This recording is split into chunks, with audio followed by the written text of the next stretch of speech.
यह कहानी गौतम ऋषि और अहिल्या की है। अहिल्या बहुत ही सुंदर थी। वह इतनी सुंदर थी कि सभी देवता उससे विवाह करना चाहते थे, लेकिन उसका विवाह गौतम ऋषि से हुआ। अनेक अप्सराओं से घिरे हुए देवराज इंद्र अहिल्या को भूल ही नहीं पा रहे थे, जबकि गौतम ऋषि और अहिल्या दोनों सुखपूर्वक जीवन व्यतीत कर रहे थे। अहिल्या सुबह ही उठ जाया करती थी। जब गौतम ऋषि उससे पूछते थे, देवी आप तो रोज मेरे जागने से पहले ही जाग जाती हैं। मेरा सूर्योदय तो आपका चेहरा देखने से होता है।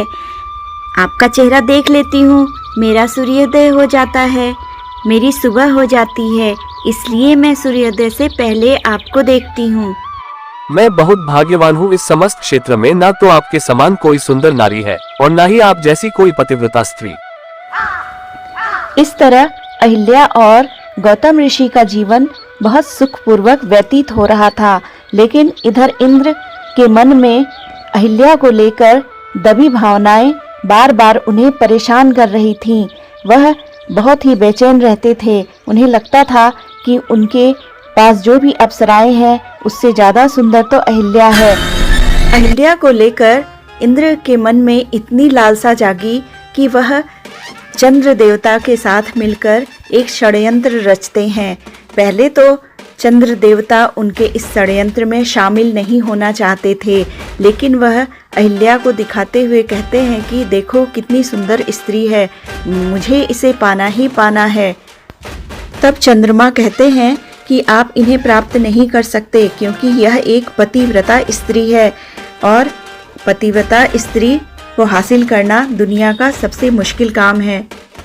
चंद्रदेव की बात सुनकर इंद्र का अहंकार और भी बढ़ जाता है और वह कहते हैं कि तुम्हें मेरे हिसाब से काम करना होगा और मैं अहिल्या को हासिल करके रहूंगा। और वह चंद्रदेव को कहते हैं कि ऋषि गौतम तुम्हारे अस्त होते ही सूर्य देव के दर्शन के लिए जाते हैं। तुम्हें कल अस्त होने के निर्धारित समय के पहले ही आकाश से कुछ समय के लिए लुप्त हो जाना होगा। पहले तो चंद्रदेव इसके लिए राजी नहीं होते हैं, लेकिन फिर इंद्रदेव जी कहते हैं कि यह मेरी आज्ञा है और चंद्रदेव यह मेरी आज्ञा आपको माननी ही होगी।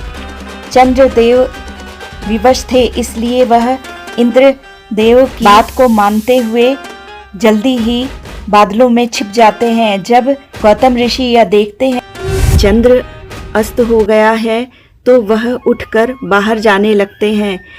उनकी पत्नी को लगता है कि आज कुछ अलग सा ही हो रहा है, लेकिन फिर भी वह सोचती हैं कि उनके पति तो रोज ही सूर्य के दर्शन के लिए निकल जाया करते हैं, इसलिए वह उन्हें जाने देती हैं।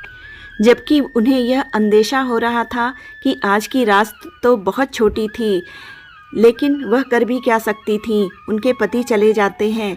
इधर इंद्रदेव जी महाराज इसी ताक में थे। जैसे ही गौतम ऋषि घर से बाहर जाते हैं, तभी इंद्रदेव जी महाराज गौतम ऋषि के घर के आसपास मंडराने लगते हैं और मौका देखकर वह घर में घुसने की कोशिश करने लगते हैं। वह जानते थे कि अहिल्या उन्हें स्वीकार नहीं करेगी, इसलिए वह गौतम ऋषि का वेश धारण करते हैं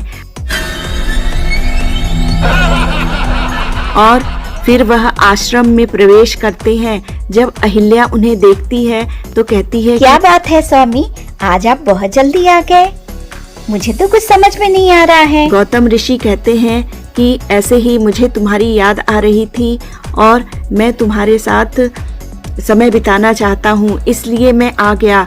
तब अहिल्या कहती है कि आपने तो अपने इंद्रियों पर नियंत्रण कर लिया था, फिर स्वामी आज आप यह सब क्यों कर रहे हैं, मुझसे प्रेम का निवेदन क्यों कर रहे हैं। तब ऋषि कहते हैं कि तुम्हारे जैसी रूपवती स्त्री के होते हुए मैं अपने ब्रह्मचर्य का पालन कैसे कर सकता हूँ, इसलिए तुम मेरा साथ दो, आओ मेरे पास बैठो। फिर दोनों आपस में समय बिताने लगते हैं।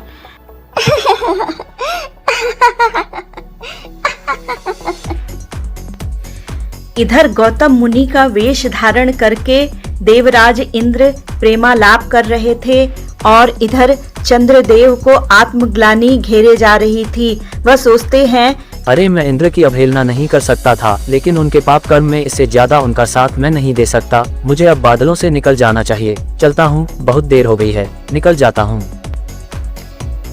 इसके पश्चात चंद्रदेव बादलों से बाहर निकल जाते हैं। चारों तरफ चांदनी खिल जाती है। और जैसे ही चंद्रदेव उदित हो जाते हैं तब गौतम ऋषि उन्हें देखकर आश्चर्यचकित हो जाते हैं। वह सोचते हैं कि अरे यह चंद्रदेव कहाँ लुप्त हो गए थे, अभी तो रात्रि है और गंगा माता सो रही हैं, मुझे घर वापस लौट जाना चाहिए। इसके पश्चात गौतम ऋषि घर को वापस लौट जाते हैं। जब वह घर पहुंचते हैं तो वहां का दृश्य देखकर उनके होश उड़ जाते हैं, उन्हें चक्कर आने लगते हैं।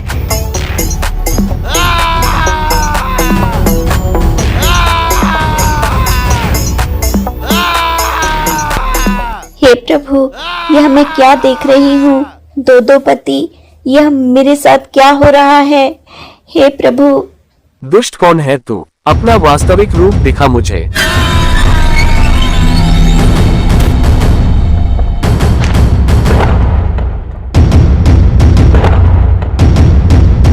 अच्छा तो ये तू है इंद्र, यह जघन्य पाप तूने किया है। जा, मैं तुझे श्राप देता हूँ कि जिस वासना ने तुझे ये पाप करने के लिए विवश किया था, तो आज के बाद उसे करने के योग्य ही नहीं रहेगा। दूर हो जा मेरे सामने से।